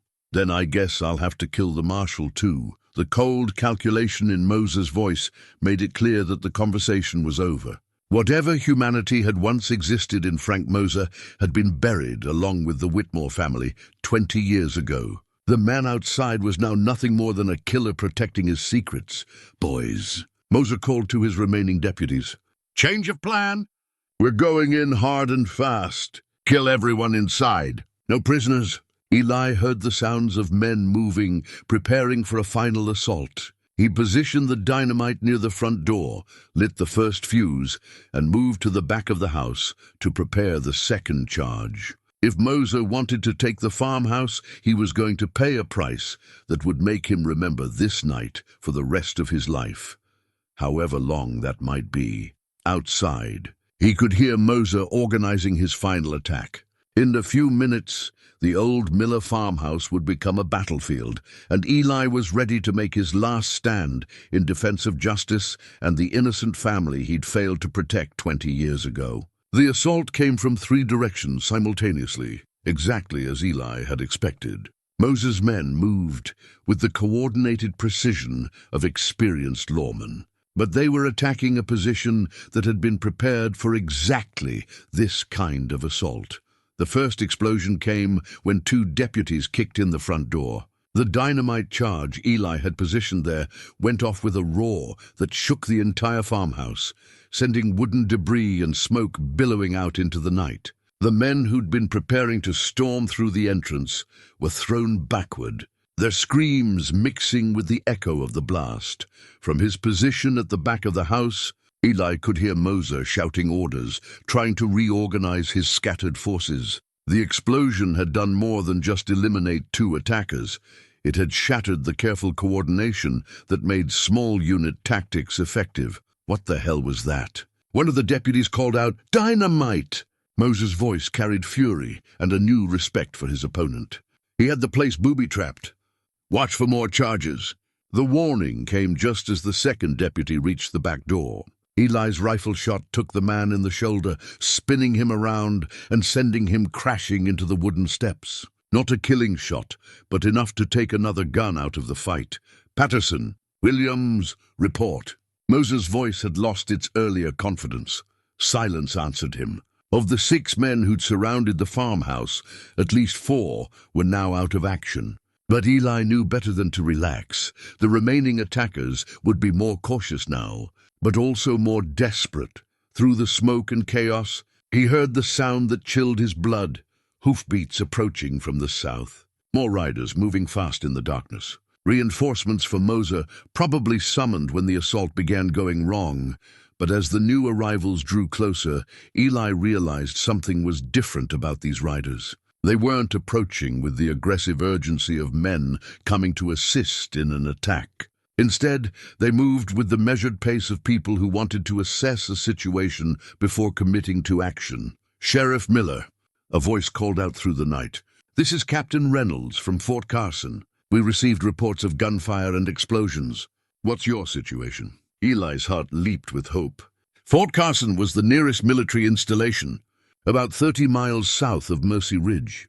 If cavalry troops had arrived, it might change everything, assuming they could be convinced of the truth about what was happening here. Moser's response came quickly, his voice carrying all the authority of a legitimate peace officer. "Captain Reynolds! Thank God you're here. I'm pursuing dangerous fugitives who've barricaded themselves in this building. They're armed with explosives and have already wounded several of my men." "What kind of fugitives?" Reynolds called back. "Murderers and kidnappers. They're holding a stolen child and have killed innocent civilians. I need your assistance to bring them to justice." Eli felt his hope beginning to fade. Moser was playing his role perfectly, using his legitimate authority as a sheriff to gain military support. The cavalry captain had no reason to doubt the word of a fellow law enforcement officer. "How many hostiles?" Reynolds asked. "At least 3 armed men inside the building, plus the woman and child. They're desperate and extremely dangerous." That decided it for Eli. If he let Moser convince the cavalry that he was the criminal, any chance of protecting Sarah and the baby would be lost. He had to act before the situation spiraled completely out of control. "Captain Reynolds," Eli shouted from inside the farmhouse. "I'm Sheriff Eli Granger from Mercy Ridge. The man claiming to be Sheriff Miller is actually a fugitive named Frank Moser. He's wanted for murder and conspiracy." A long silence followed. Eli could imagine the cavalry captain trying to decide which lawman to believe, the one outside with legitimate credentials and a reasonable story, or the one barricaded inside a building with explosives and dead bodies scattered around. "Sheriff Granger," Reynolds finally called, "I need you to come out with your hands visible so we can sort this out." "I can't do that, Captain. Moser will kill me the moment I show myself. He's already murdered one family to protect his secrets, and he won't hesitate to kill again." "That's exactly what a desperate criminal would say," Moser interjected smoothly. Captain, this man has been harboring fugitives and interfering with a legal arrest. He's clearly delusional. Eli realized he needed proof, something that would convince Reynolds that his story was true. Fortunately, he had exactly what he needed. "Captain," Eli called. "I have evidence!" Federal Marshal Davidson was here earlier with documents proving Moses' guilt. He's carrying a confession letter from Pete Morrison detailing the conspiracy. "Davidson?" Reynolds sounded surprised. "I know Davidson. Where is he now?" "He left to escort the innocent civilians to safety. Check with your headquarters. He should have contacted them by now with a request for federal assistance." Another pause, longer this time. Eli could hear horses moving as Reynolds positioned his men. But whether they were preparing to assault the farmhouse or surround both sides remained unclear. "Sheriff Miller," Reynolds said carefully, "I'm going to need to see your identification and any warrants you're carrying. And I want a full report on how this situation developed." Moses' response came too quickly, with an edge of desperation that hadn't been there before. "Captain, there's no time for paperwork. These criminals could escape while we're standing here talking. I need your men to assault that building now." "I don't assault buildings based on verbal requests," Reynolds replied coolly. "I follow proper procedure. Now show me your documentation." Eli heard Moses curse under his breath, followed by the sound of papers being rustled. Whatever identification the false sheriff carried, it had apparently passed inspection for 20 years. But now, under the scrutiny of a careful military officer, those documents would need to be perfect. "These papers look legitimate," Reynolds said after a moment. "But the photograph doesn't quite match your appearance. You've aged considerably since this was taken." 20 years of hard work will do that to a man," Moses replied, but Eli could hear the tension in his voice. "Perhaps. But I'm still going to wait for confirmation from headquarters before I commit my men to action." "Stand down, Sheriff. We'll handle this by the book." The silence that followed was broken by the sudden crack of a rifle shot. Not from inside the farmhouse, but from somewhere among the cavalry troops. Reynolds shouted in alarm, and horses began to whinny and stamp as the soldiers tried to control their mounts. "Sniper!" someone yelled. "Captain's down!" More shots followed, coming from multiple directions. Moses had apparently prepared for this possibility, positioning additional men in the surrounding area with orders to create chaos if the situation went against him. But these weren't the half-trained gunmen Wells had relied on. These were experienced killers who knew how to disappear into darkness and strike without warning. The cavalry troop, trained for open warfare rather than this kind of guerrilla fighting, found themselves pinned down and unable to respond effectively. In the confusion, Eli heard Moses' voice raised in command. "Take the building! Kill everyone inside! No witnesses!" The final assault was beginning, and this time there would be no quarter asked or given. Eli checked his remaining ammunition, enough for a few more minutes of fighting, but not enough for a prolonged battle. The second dynamite charge was still in position, but he'd need to time its use perfectly to have maximum effect. Outside, through the smoke and gunfire, he could hear the sounds of men moving toward the farmhouse. Moses was making his final push, gambling everything on eliminating the witnesses who could destroy the life he'd built on murder and betrayal. Eli settled in behind his barricade, rifle ready and prepared to make his last stand. 20 years ago, he'd failed to protect the Whitmore family. Tonight, he would make sure that failure wasn't repeated. The attack came from the side window, the same window Buck had used to launch himself at Wells's gunmen hours earlier. Eli was ready for it, firing as soon as he saw movement in the darkness. The shot went wide, but it forced the attacker to duck back, buying precious seconds.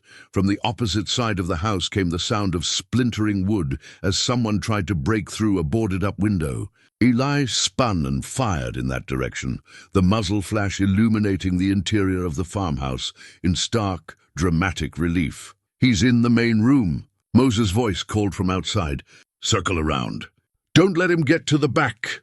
But Eli was already moving, using the smoke from the earlier explosion as cover. The second dynamite charge was positioned near what had once been the farmhouse's back door, and if he could reach it, He might be able to turn the tide of this final assault.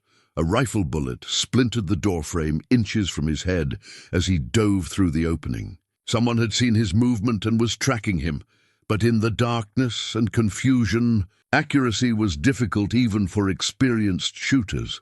The back room of the farmhouse was smaller and more defensible than the main area, but it also offered fewer escape routes. Eli positioned himself behind an overturned table and checked his ammunition. 3 rounds left in his rifle, plus the 6-shot revolver on his hip. Not much against multiple attackers, but it would have to be enough. From outside came the sound he'd been dreading, Moses' voice, calm and controlled, directing his men with the efficiency of someone who'd done this before. "Thompson, cover the windows on the north side. Martinez, watch the back. I'm going in through the front." Eli heard footsteps on the porch, careful and measured. Moser was coming for him personally, unwilling to trust this final confrontation to his subordinates. After 20 years of wondering what had happened to his former deputy, Eli was finally going to face the man who'd betrayed everything a lawman was supposed to stand for. The footsteps stopped just outside the doorway. In the silence that followed, Eli could hear his own heartbeat and the distant sounds of the cavalry soldiers trying to deal with the snipers who'd attacked them. "Eli," Moser called softly, "you know this is over, don't you? Even if you kill me, my men will finish the job. Sarah and the baby are dead either way." "Maybe," Eli replied, "but at least you won't be around to enjoy it." Moser's laugh was cold and humorless. Still the idealist after all these years. Still believing that justice matters more than survival. Justice is survival. Frank, for people like Sarah and that baby, justice is the only thing standing between them and animals like you, animals like me. Moser's voice carried genuine amusement. "Eli, I've seen what you did to Wells's men. I've seen the bodies you left scattered around this farmhouse. Tell me, how exactly are you different from me?" The question hit deeper than Eli wanted to admit. In the past few hours, he'd killed and wounded multiple men, used explosives that had maimed and possibly killed others. The line between justice and vengeance had become blurred in ways that would have horrified his younger self. "The difference," Eli said slowly, "is that I'm protecting innocent people. You murdered them. I protected my own interests. Just like you're protecting yours now." A shadow moved across the doorway, Moser testing Eli's position, seeing if he could draw fire and locate his target. Eli resisted the temptation to shoot, knowing that ammunition was too precious to waste on shadows. "You know what I remember about you, Frank?" Eli said, trying to keep Moser talking while he looked for an advantage. "You were a good deputy, honest, dedicated, always willing to help. What happened to that man?" "That man was a fool," Moser replied, "working for $20 a month while other people got rich from the territory's resources. Wells showed me what the world really looked like, not some fairy tale about justice and doing the right thing, but a place where smart men take what they can get." "And the Whitmore children, what did they take that you had to kill them for it?" For the first time, Moser's voice carried a hint of something that might have been regret. "That was unfortunate. But Eli, you have to understand, once we'd killed Thomas, there was no going back. The children would have grown up knowing we were responsible. They would have come for us eventually. So you murdered them in their beds. We eliminated future threats. It was nothing personal." The casual way Moser spoke about killing children made Eli's blood run cold. This wasn't just a man who'd been corrupted by greed. This was someone who'd lost every trace of humanity. "Frank," Eli said quietly, "I want you to think about something. In a few hours, when the sun comes up, federal marshals are going to be all over this territory. Davidson got away with the evidence, and by now the territorial capital knows exactly what happened here 20 years ago. Even if you kill me tonight, your life as Franklin Miller is over. Maybe, but I'll still be alive, and that's more than I can say for you." The attack came without warning, not through the doorway where Eli expected it, but from above. Moser had somehow gotten onto the roof and was firing down through the wooden planks, the bullets sending splinters flying through the small room. Eli rolled behind the overturned table. But the cover was inadequate against shots from overhead. A bullet creased his shoulder, sending fire through his arm and making his rifle hard to control. Then he remembered the second dynamite charge. The fuse was already in place, positioned where it would bring down a section of the roof if triggered. All Eli needed was a way to light it without exposing himself to Moses' fire from above. A match. He needed a match, and his were in his shirt pocket, the same pocket that was now wet with blood from his shoulder wound. More shots from the roof, closer this time. Moses was zeroing in on his position, and the table wouldn't provide cover much longer. Eli reached for his matches with his good arm, his fingers clumsy from shock and adrenaline. The first match broke as he tried to strike it. The second one lit, but went out immediately in the drafty room. "Come on," he muttered, trying again. The third match caught and held. Eli stretched toward the dynamite fuse, knowing he had only seconds before Moses' next shot found its mark. The fuse sparked to life just as another bullet crashed through the table inches from Eli's head. He rolled away from the charge, counting seconds in his mind and praying he'd timed it correctly. The explosion was deafening in the confined space, bringing down a section of roof and filling the air with dust and debris. But more importantly, it brought down Frank Moser. The former deputy crashed through the weakened roof, landing hard on the floor of the back room. His rifle went flying, and Eli could see blood on his face where falling timber had struck him. For a moment, the two men stared at each other across the wreckage. The sheriff, who'd spent 20 years seeking justice, and the deputy, who'd spent 20 years running from it. "It's over, Frank," Eli said. His own rifle trained on his former colleague. Moses struggled to sit up, his hand moving toward the gun on his hip. "Not yet, it isn't." The two shots came almost simultaneously, Eli's rifle and Moses' revolver firing in the same instant. But Eli's shot was true, while Moses went wide, the bullet embedding itself harmlessly in the wall. Frank Moser fell backward, clutching his chest, his eyes wide with surprise, and something that might have been relief. After 20 years of looking over his shoulder, the running was finally over. "Eli," he whispered, blood foaming on his lips. Tell them I was sorry about the children." Then he was gone, and Eli was alone in the wreckage of the farmhouse, surrounded by the silence that follows violence. Outside he could hear voices, cavalry soldiers calling to each other, checking on their wounded captain, trying to make sense of what had happened here. The long nightmare was finally over. The Whitmore family could rest in peace, and their surviving members could live without fear. Justice had been served, though at a cost that would haunt Eli for the rest of his days.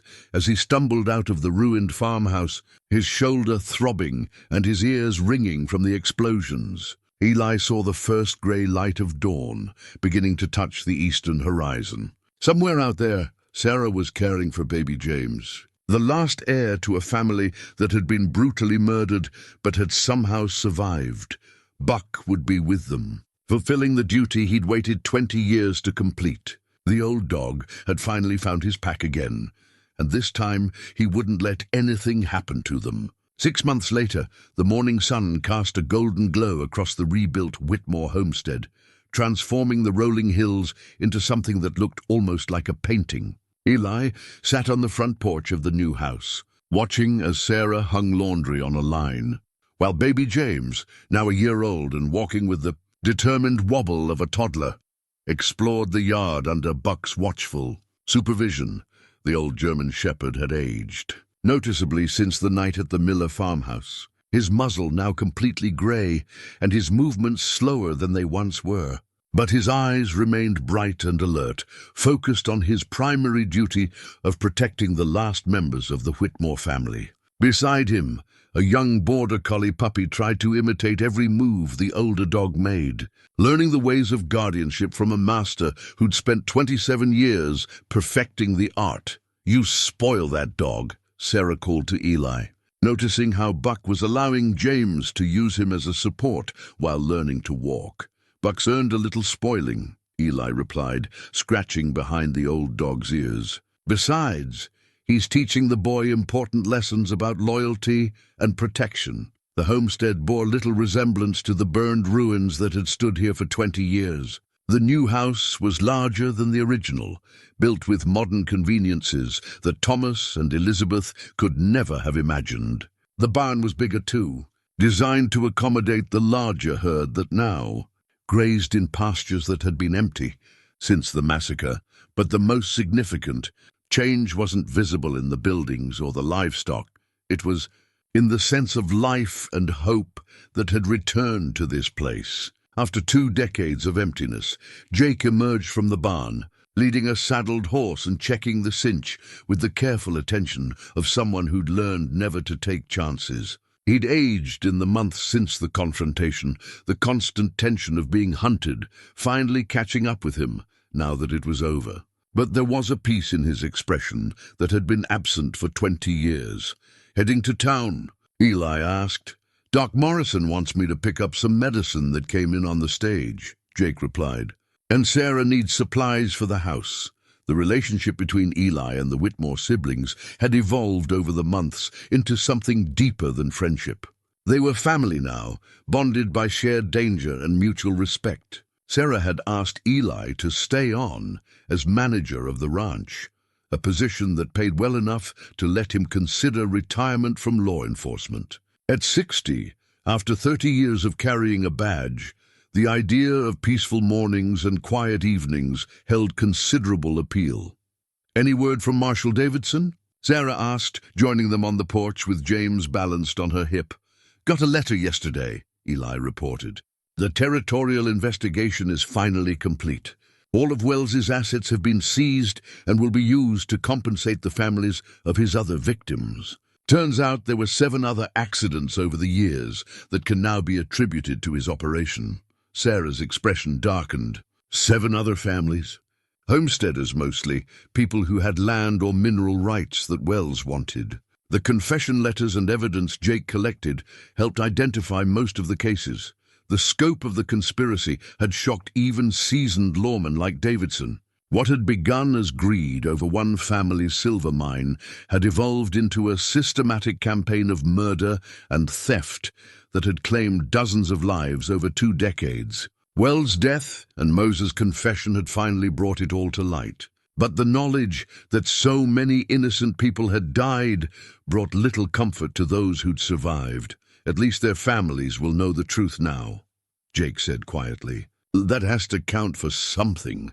James began to fuss, and Sarah shifted him to her other hip with the practiced ease of a mother who'd learned to adapt quickly to a child's needs. The baby had thrived in the months since the confrontation, growing into a healthy, curious boy who showed no signs of the trauma he'd experienced in his first year of life. "Uncle Eli," James said suddenly, reaching toward Eli with chubby arms. The word hit Eli like a physical blow, but not an unpleasant one. In the past 6 months, he'd discovered that being part of a family again was something he hadn't realized he'd been missing. After his wife's death 15 years earlier, he'd assumed his chance for that kind of connection was over. The Whitmores had proven him wrong. "Come here, little man," Eli said, taking the boy and settling him on his lap. James immediately began playing with Eli's badge, fascinated by the way it caught the sunlight. "Sheriff," James pronounced carefully, one of the dozen words he'd mastered in recent weeks. "That's right. Though I might not be wearing this much longer." Sarah looked at him with concern. "You're not thinking of leaving, are you?" "Not leaving," Eli assured her. "Just thinking about hanging up the badge and becoming a full-time rancher. The territorial government is sending a new sheriff to Mercy Ridge next month, a young man with good recommendations and clean hands. It might be time for me to step aside." The truth was that the events at the Miller farmhouse had changed Eli in ways he was still discovering. The violence he'd been forced to commit in defense of the innocent had left scars that went deeper than the bullet wound in his shoulder. He'd done what was necessary, but the cost had been higher than he'd anticipated. "You've given 30 years to law enforcement," Jake said. "I think you've earned the right to choose what comes next." Buck lifted his head at the sound of approaching horses, his ears pricking forward with interest rather than alarm. A moment later, Doc Morrison came into view. riding his old bay mare at the careful pace of a man who'd learned not to trust his aging joints to sudden movements. "Morning, folks," Morrison called as he dismounted. Beautiful day to be out and about. At 68, Morrison had become the unofficial patriarch of the reconstituted Whitmore family, serving as advisor, friend, and surrogate. Grandfather to James, his knowledge of the territory's history and his memories of the original Whitmore family had proven invaluable in helping Sarah and Jake rebuild their lives. "Any news from town?" Sarah asked. "Mayor Caldwell finally resigned this morning," Morrison reported with satisfaction. "Seems the federal investigation into his role in the mineral rights fraud made his position untenable." Caldwell's fall from grace had been swift and complete once his connections to Wells and Moser became public knowledge. The man who'd helped orchestrate the theft of the Whitmore estate was now facing federal charges that would likely result in a lengthy prison sentence. "Who'll replace him?" Jake asked. "The town council is meeting next week to discuss candidates. There's talk of asking Mrs. Patterson to serve as interim mayor until a proper election can be held." The idea of the elderly boarding house keeper running Mercy Ridge brought smiles to all their faces. Mrs. Patterson had become something of a local hero after her role in helping the Whitmores escape became known, and her no-nonsense approach to problems would serve the town well. James had grown tired of playing with Eli's badge and was now trying to climb down to rejoin Buck and the puppy. Eli set him carefully on the porch, where the boy immediately toddled toward the dogs with the fearless confidence that only children possess. "Careful, James," Sarah called, but Buck was already positioning himself to catch the boy if he stumbled. "That dog understands his responsibility," Morrison observed. "I've seen a lot of animals over the years, but Buck's devotion to this family is something special." "He waited 20 years to get them back," Eli said. "I don't think he's going to let anything happen to them now." As if understanding the conversation, Buck gently nuzzled James toward a safer part of the porch, away from the steps where a fall might be dangerous. The puppy, still learning the ropes, followed Buck's lead with eager attention. "What did you decide to name the puppy?" Morrison asked. "James calls him Hope," Sarah replied with a smile. It seemed appropriate. Hope was already showing signs of inheriting Buck's protective instincts, staying close to James and alerting the adults whenever the boy wandered too close to potential hazards. In a few years, when Buck's age finally caught up with him, Hope would be ready to carry on the tradition of guardianship that had protected the Whitmore family through their darkest hours. The afternoon wore on peacefully, filled with the simple pleasures that make life worth living: good conversation, family laughter, and the satisfaction of honest work well done. As evening approached, Jake prepared to head to town for supplies, while Morrison prepared to return to his practice. "Doc," Eli said as the elderly physician prepared to mount his horse, "I wanted to thank you again for everything you did. If you hadn't recognized that blanket pattern, if you hadn't connected it to the Whitmores—" "The truth has a way of coming to light eventually," Morrison interrupted gently. "I just helped it along a little." After the visitors had departed, the Whitmore family settled in for their evening routine. Sarah prepared dinner, while Jake tended to the livestock, and Eli sat on the porch with James and the dogs, watching the sun set over the hills where Thomas and Elizabeth had once dreamed of building a legacy for their children. "Uncle Eli," James said, pointing toward the horizon where the first stars were beginning to appear. "That's right. Little man, stars. Your father used to love looking at the stars from this very spot. He said they reminded him that some things are permanent, even when everything else changes." James didn't understand the words, but he seemed to sense the reverence in Eli's tone. The boy settled against Eli's chest, content to watch the sky darken and the stars emerge one by one. Later, after James had been put to bed and the evening chores were finished, the three adults sat on the porch sharing coffee and reflecting on the day. It was a ritual that had developed naturally over the months, a time for planning and reminiscing and simply enjoying each other's company. "I got a letter from Marshal Davidson today," Sarah said, pulling an envelope from her apron pocket. The territorial government is officially recognizing James's claim to the mineral rights. The silver mine will provide enough income to ensure he never has to worry about money. That's good news, Eli said. Thomas and Elizabeth would be happy to know their son will be provided for. More than provided for, Jake added. The surveyor's report says the vein is even richer than Wells realized. James could end up being one of the wealthiest men in the territory. Wealth doesn't guarantee happiness, Sarah observed. But it will give him choices, and that's something the Whitmore family hasn't had for 20 years. As the evening progressed and the conversation wound down, Eli found himself reflecting on the journey that had brought them all to this moment. 6 months ago, he'd been a lonely sheriff, carrying the burden of an unsolved case that had haunted him for 2 decades. Now he was part of a family again, surrounded by people who valued justice and loyalty above personal gain. The transformation hadn't been without cost. The violence at the Miller farmhouse would stay with him forever, and there were nights when he woke, remembering the sound of gunfire and the sight of men dying. But he'd learned to live with those memories, understanding them as the price of protecting the innocent from those who would do them harm. Eli, Sarah said quietly, I need to ask you something. Of course, when you retire from law enforcement, what you said about staying here as ranch manager, did you mean that? I meant it. If you'll have me, this is your home now for as long as you want it to be. James is going to need a grandfather figure as he grows up. Someone who can teach him about right and wrong, about standing up for what's important. And Buck's going to need someone to help train Hope, Jake added with a grin. Can't have the new generation of guard dogs learning bad habits.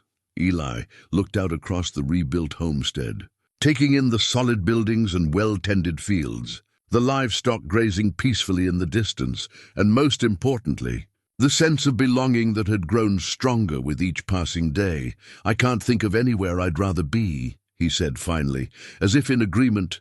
Buck raised his graying head and wagged his tail slowly. The old dog had fulfilled his 20-year quest to protect the Whitmore family, and now he could rest easy knowing that protection would continue into the future.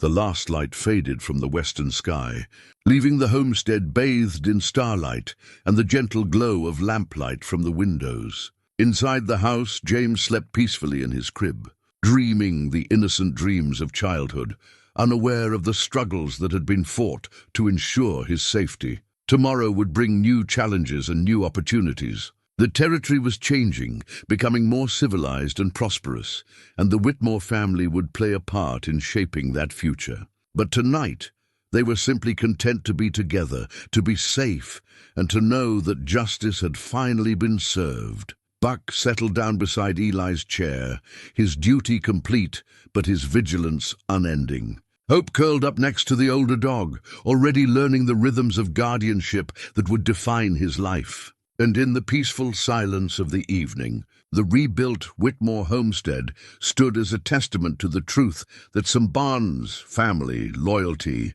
and the pursuit of justice can survive any trial and overcome any enemy. The sheriff's dog had kept his promise at last, and the Whitmore family was home to stay.